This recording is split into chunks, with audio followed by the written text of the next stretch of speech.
कैसे रहती है? कल भटा बनाना है कि अरबी बनाना है, बताओ। हम सत के संग नहीं रहते हैं। और सदगुरु कबीर का मेन सिद्धांत है कि हे मानव, तू अपने आप से दूर होता चला जा रहा है। अपना संग में आ जा, अपने शत में आ जा, अपने स्वरूप में आ जा, अपनी स्थिति में आ जा। वही सत संग है। और उस सत्संग के लिए हमें सदगुरु जैसे केवट चाहिए, नाव चाहिए। तो देखिए, सत्संग करे, सब सत्संग करे। तो साहेब कहते संगत कीजिए साधु की। पर साधु कौन?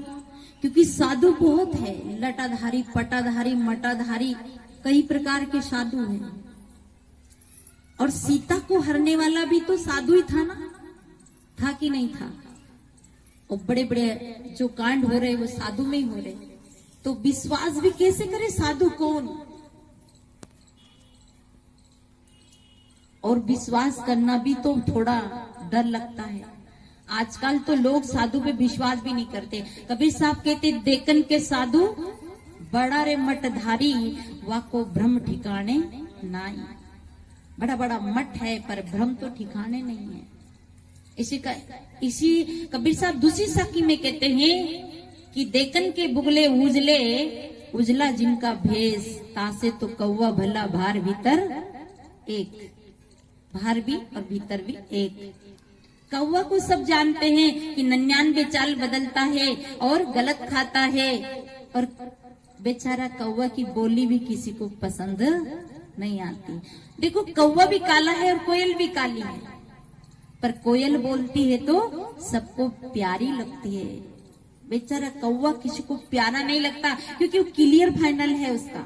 उसका चरित्र क्लियर है, दिख रहा है। वो पर्दे की कोई आड़ नहीं रखता है। इसलिए कौवा की पहचान होती है, बुगले की पहचान नहीं होती है। और इसे बुगले जैसे भैंस में बहुत बहुत गड़बड़ियां होती है, बहुत बहुत कांड होते हैं। इसलिए साहेब कहते हैं कि बुगला से कौवा भला, जो बाहर भीतर एक। वो अंदर भीतर की सब बताता है। इसी हमें सबको बुगला नहीं बनना है। हमें सबको बुगला नहीं बनना है। क्या बनना है? कागा बनना है। कागा नहीं बनना है, बुगला भी नहीं बनना है। हमें सबको क्या बनना है? दोनों के बीच में ना तो कागा बनना है, ना बुगला बनना है। क्या बनना है? कोई नहीं बोलेगा, मतलब मुन लेके आए ना। हाँ, तो मैं ही बोलूंगी, क्योंकि मुझे ठेका दे दिया ना, 1 घंटा 1.5 घंटा का ठेका दे दिया, तो मैं ही बोलूंगी। अब आप नहीं बोलेंगे, बिल्कुल नहीं बोलेंगे।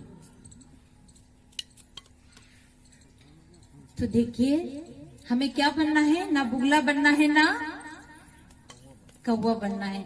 हमें हंस बनना है, हंस बनना है।